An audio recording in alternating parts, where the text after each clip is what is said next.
Hi, this is Corey Johnston, and today's lesson is going to span the range of the 14th to the 46th verses of the 26th chapter of Leviticus. Here, and we read of the covenantal curses. So the covenant is a two-way street. The state of Israel was in a state of spiritual immaturity, and because they were, Yahweh saw fit to give them rewards for obedience and punishments for disobedience, and they were national in charter, so a lot of their collective waywardness or lack thereof would collectively shape the entire nation. And the preceding 13 verses describe the blessings which can be expected for obedience. This is shorter, and we also read of a similar chapter in the 28th chapter of Deuteronomy, where the first 14 verses describe the blessings, and then the 15th through 68th verse describes the cursings. Now, why might the cursings outweigh the blessings? And the language is exceedingly more gripping and graphic for the cursings, and that is because there are consequences of which they must be warned.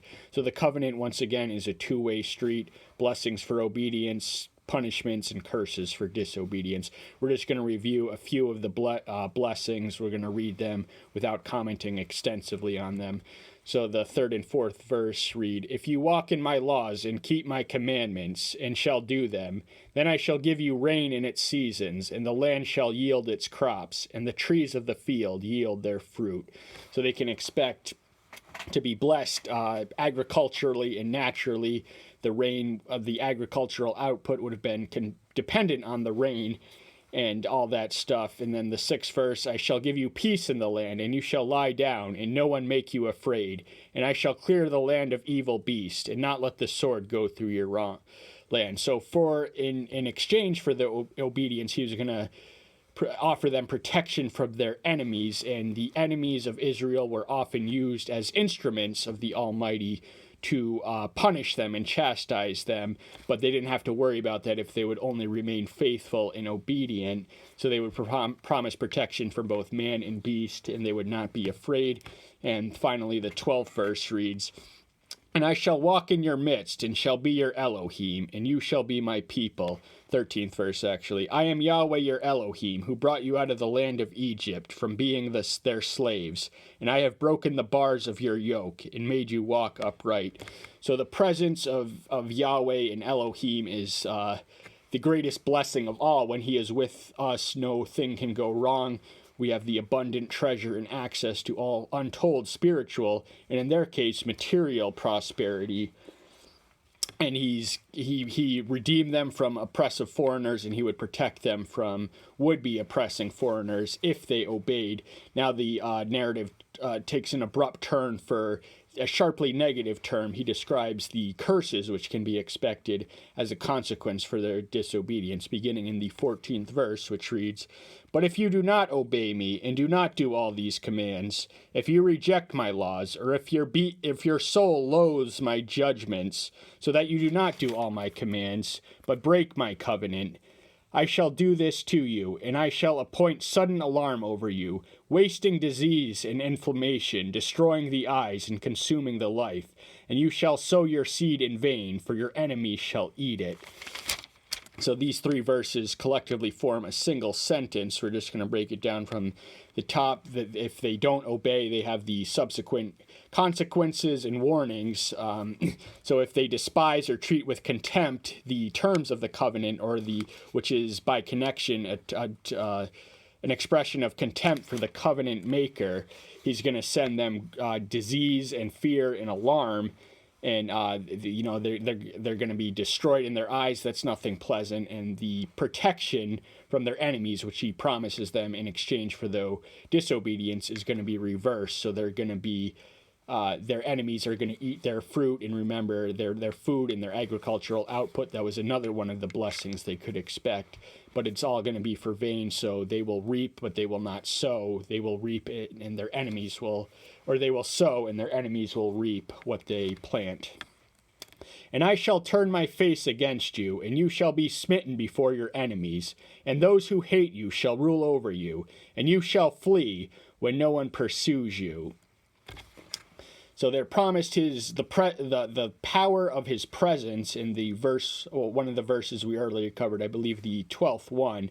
But if they forsake him, he will turn their face against him. We can forsake him. He never forsakes us.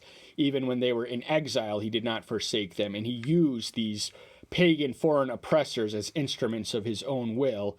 And, you know, he had no choice but to surrender them to the mercy of their enemies if they rejected and treated in contempt his own mercy, which had liberated them and redeemed them from slavery and bondage. He was going to leave them to the mercy of foreigners once over again.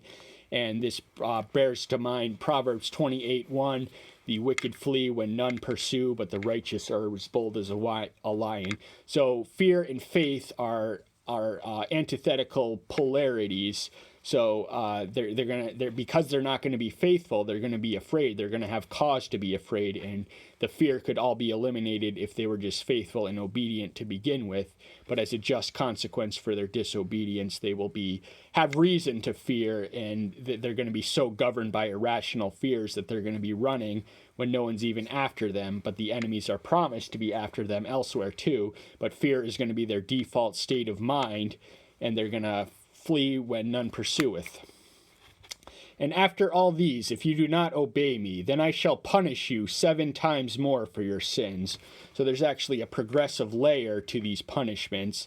He's going to give them a chance and second chances, and Israel repeatedly violated the command, and they reaped the just storm and consequences of their waywardness.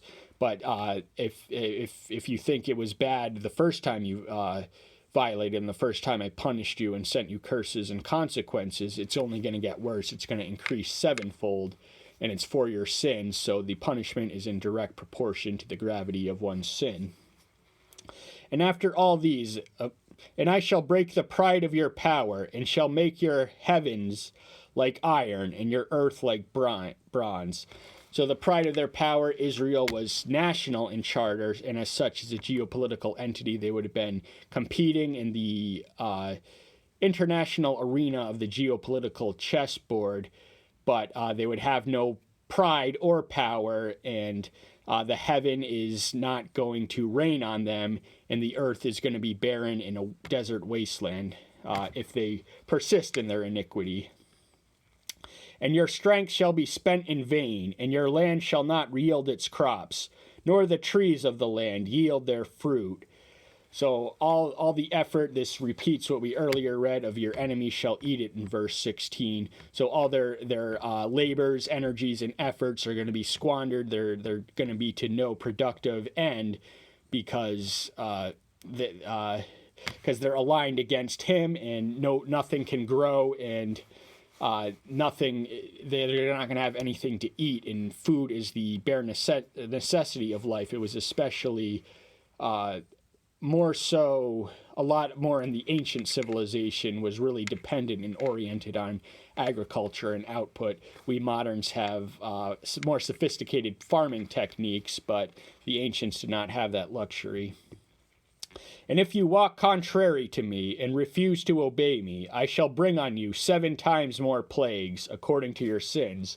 There's that number again, 7, and 7 is numerologically significant in the Hebrew lexicon as the divine number of perfection. So because it is 7 and it comes from him, this is a witness of his perfection and a testimony against their own imperfection. So because they are liable to sin, they will be punished accordingly 7-fold. And send wild beasts among you, which shall bereave you of your children. And I shall cut off your livestock, and make you few in number, and your highways shall be deserted.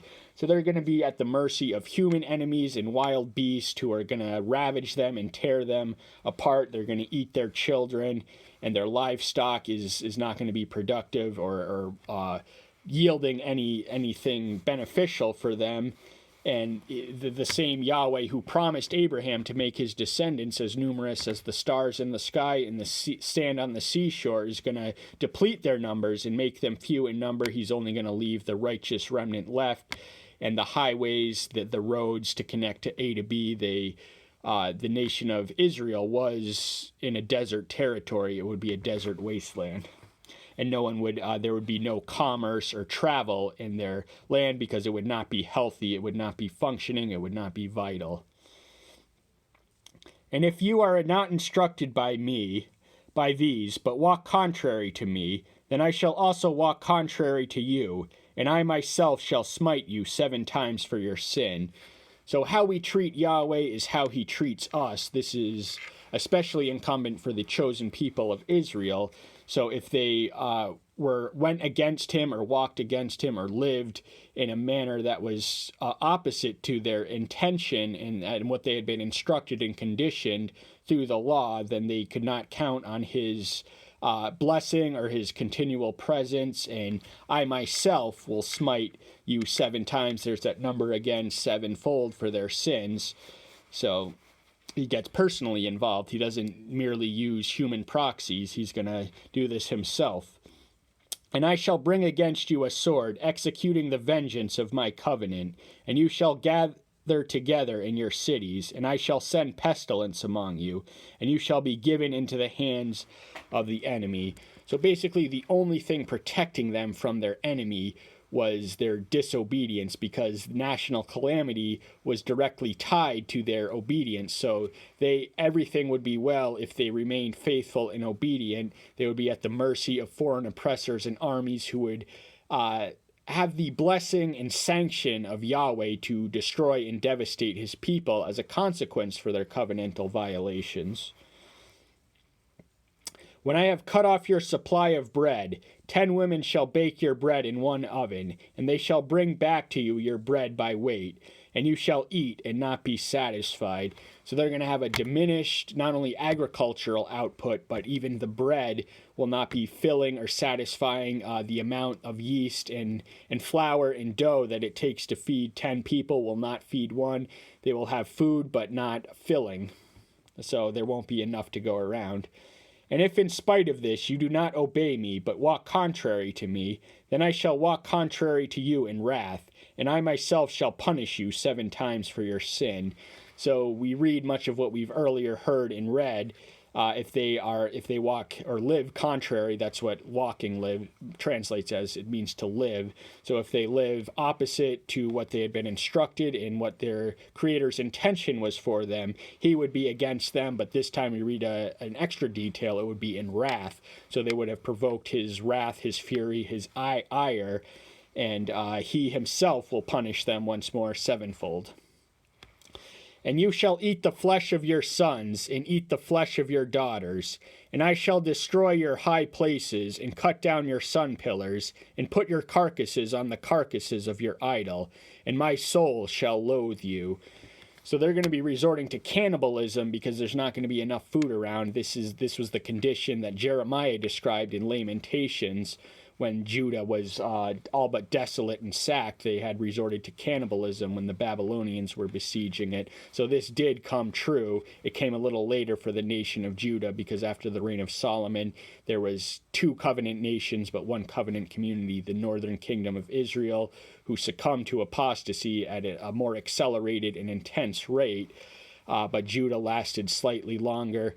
But their carcasses will be on the carcasses of their idols. Yahweh is a jealous Elohim. He tolerates no rival worship. He demands exclusivity of worship, and it insults and offends him to see his covenant nation who should know better. They had all the advantage of instruction to worship the one, the true, the only, the living Elohim, and not these idols, these edifices of earthly materials made by man, made in the image of man and the image of beast. It was unworthy and unbefitting of it, and he was going to take it seriously, and they were going to die with their idols. They could either live with him or die with their idols. The choice was clear.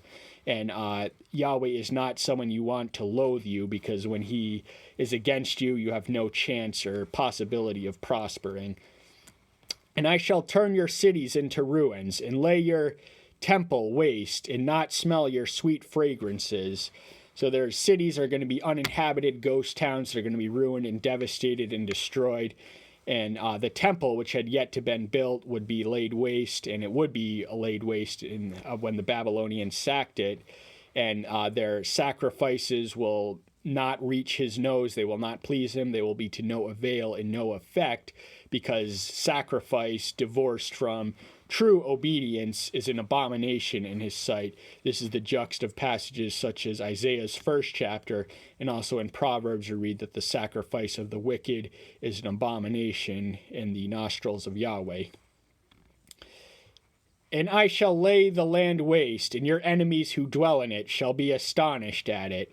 So their enemies are going to be the new inhabitants of the land that was once theirs. This was the promised land. There was literally no place on earth like Israel. It's a very beautiful country. It has a diversity of spring, summer, fall, and winter, and it has beaches and mountains and everything else, but it would no longer be theirs, and their enemies who replace them and displace them will be astonished at it. And of course, when Israel and Judah were sacked, they were depleted of human resources, or at least diminished. And I shall scatter you among the Gentiles, and draw out a sword after you, and your land shall be desert, and your cities ruin. The Gentiles were the dreaded enemies. They were the non-Jews. That is a term for anyone who was outside the Jewish nation. They were commanded to keep separate from these people, but their influence did creep in, and they did compel them to worship their gods and idols. And so he was going to use them to draw out a sword on his own chosen and covenant people, and their land will be deserted, their cities will be in ruins, it will essentially be reduced to a desert wasteland, uninhabitable, and no one wants to live there, if anyone could even live there to begin with. And the land enjoy its Sabbath as long as it lies waste, and you are in your enemy's land. Then the land would rest and enjoy its Sabbath. So in the 25th verse, the first 25th chapter of Leviticus, rather, the first 7 verses, they are explained the sabbatical year. So what they were to do was to reap the agricultural output for 6 years in a row, collect sufficiently enough to feed them during the 7th year, during which time they were to let the land lay fallow so it could replenish itself. But this, they constantly disobeyed. In little known fact, the number of years between Joshua and Jeremiah was 490, so they had neglected the sabbatical, the Sabbath year, at least collectively as a nation. Some individuals might have obeyed it, but as a nation they were to be judged, and collectively they didn't honor it. Thus the determination of their exile was so designated for 70 years, so he did bring the missing sabbatical years, because during this time it would be uninhabited and arid, and there would not be enough people to extract the agricultural potential of this land. So Yahweh's word is as good as the one it comes from. Everything he promises will come to pass. As long as it lies waste and rest, for the time it did not rest on your Sabbath when you dwell in it. So this number once more determined the length, the duration of time with which Judah would be exiled in Babylon. It would be 70 years from the 490 years, the 70 sabbatical years of which they neglected to heed and honor, at least collectively as a nation. And as for those who are left, I shall send faintness into their hearts in the lands of their enemies, and the sound of a shaken leaf shall cause them to flee, and they shall flee as though retreating from a sword, and they shall fall when no one pursues. So this repeats the 17th verse. They will flee when none pursues them. So they're going to be so fearful that even the sound of a shaken leaf, they will mistake it for an army on the march and on the move, and they're going to have no choice but their default state of mind is going to be fear, so they're going to flee even though there's no rational reason behind it. They'll be stricken with a spirit of fear, so it will not be a pleasant life. They will not have food to extract. They will be governed by fear, often irrational ones, and there's going to be plenty of reasons for them to be actually afraid, but they're going to be so fearful and so cowardly that the fear is going to be their default state of mind, so much so that a leaf blowing in the wind, they would treat it as if it was an army on the march. So that just magnifies the effect of their trivial fears. They will magnify it beyond proportion, and they will be governed by fear totally and completely. And they shall stumble over one another, as from before a sword, when no one pursues, and you shall be unable to stand before your enemies. So the ability to stand before their enemies, they were a nation, and as such, they had armies and protection. So warfare was endorsed by the covenant, but the new covenant community, the Christian community, being pan-national in charter, is absolved of the principles of retaliation and warfare, because we are not the necessary evils of the nation state are to have no place. They are unnecessary evils in our pan-national community, which is different from the old covenant, which was national in charter. But they're not going to be able to stand before their enemies, and that is not to say that Christians do not have enemies. But, we should observe the principles of non-retaliation, which were applicable to Israel, but not for us. And you shall perish among the Gentiles, and the land of your enemies shall eat you up. And those of you who are left rot away in their wickedness, in their enemies' lands, and also in their fathers' wickedness, rot away with them. So they're going to be displaced and scattered amongst the Gentile nations. The Gentiles are going to conquer them, displace them, and bring them to a foreign land, away from the land of promise, away from the blessings of the covenant. And of course, Yahweh would not forsake them. He would be actively engaged in their welfare, even when they were in exile. But it would not be a pleasant future scenario, of which they had ample warnings in the writings of Moses and in the prophets. So this entire fate was avoidable if only they took seriously and heeded the lessons outlined. And those who are left, the remnant, will rot in their wickedness. Sin is decay and death, and it leads on to death, but it's going to be in their enemies' land, so those who are alive will be captured and carried away, and they will pay the price of their father's wickedness, because what does he say in the Decalogue? He visits the punishment of those who hate him unto the second, third, and fourth generation. So sin does carry consequences and ripple effects to future generations. But if they confess their wickedness and the wickedness of their fathers with their trespasses in which they trespassed against me, and they also have walked contrary to me, and that I also have walked contrary to them, and have brought them into the land of their enemies, if their uncircumcised heart is then humbled, and they accept the punishment of their wickedness, then I shall remember my covenant with Jacob, and also my covenant with Isaac, and also remember my covenant with Abraham, and remember the land. So that even after they are punishment for their wickedness, when they they're convicted, they realize that they were there because they were wicked. If they confess it, if they name their sin, identify it, confess it, forsake it, then he will bless them even while they are being cursed in a foreign land. And the concept of an uncircumcised heart, circumcision was given to the patriarch Abraham as the physical sign and symbolism of the covenant community. But the uncircumcised heart, now the physical, is no substitute or alternative for a spiritual uncircumcised heart. We read of this concept in passages such as Jeremiah 4:4 and Deuteronomy 10:16. And if it is humbled and they accept and embrace the punishment as the just consequences of their own actions and that of their fathers, then he will remember and restore them out of respect for the covenant which had been issued to the patriarchs of their race, those being Jacob, Isaac, and Abraham. For the land was abandoned by them, and enjoying its Sabbath while laying waste without them, and they were paying for their wickedness, because they rejected my judgments, and because their soul loathed my laws. So we read that word loathed earlier in the 30th verse, my soul shall loathe them. This is Yahweh speaking to him, and we have no right or reason not to expect him to loathe us if we loathe him. So once more, how we treat Yahweh is a fair indicator of how he's going to treat us.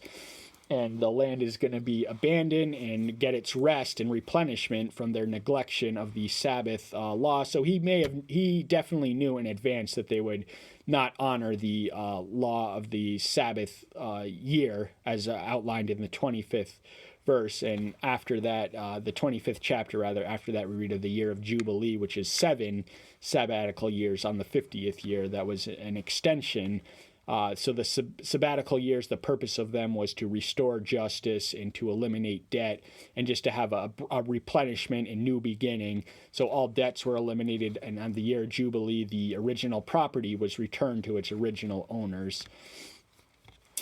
And yet for all this, while they are in the land of their enemies, I shall not reject them, nor shall I loathe them so as to destroy them and break my covenant with them. For I am Yahweh, their Elohim. So the Jews are promised to endure to the end of time. They have been threatened with extinction by more than one power, but as long as Yahweh is in the sky, which he always is, he will protect their lives, if not protect their land. And he does not forsake them, even when they have to forsake the land that he had promised them.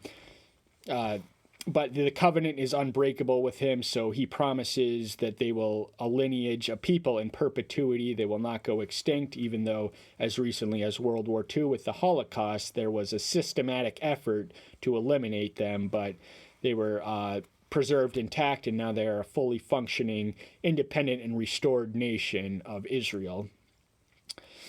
Then I shall remember for their sake the covenant of the ancestors, whom I brought out of the land of Egypt, before the eyes of the nations, to be their Elohim. I am Yahweh. So this brings us back to the Exodus generation. This was written to future generations in mind, dictated to them by the very generation which had been redeemed from Egyptian slavery. And that closes into the final 46th verse, of which we're just going to close on. These are the laws and the judgments in the Torah, which Yahweh made between himself and the children of Israel on Mount Sinai by the hand of Moses.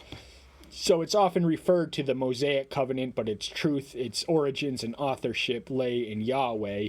But Moses was the human intermediary. He's the one who wrote this book, in addition to the first 5 books of the Old Testament, collectively known as the Torah or the Pentateuch, Torah being Hebrew for law, Pentateuch being the Greek word for fivefold, much as we refer to pentagons. But it was a covenant made not with Moses alone, but the children of Israel. So they had a collective responsibility to honor, uphold, and respect the law and obey it with obedience and faithfulness. That's all the time we have for today. Thank you so much. I'm so glad you're here. Stay tuned until next time. I'll see you then. Bye-bye.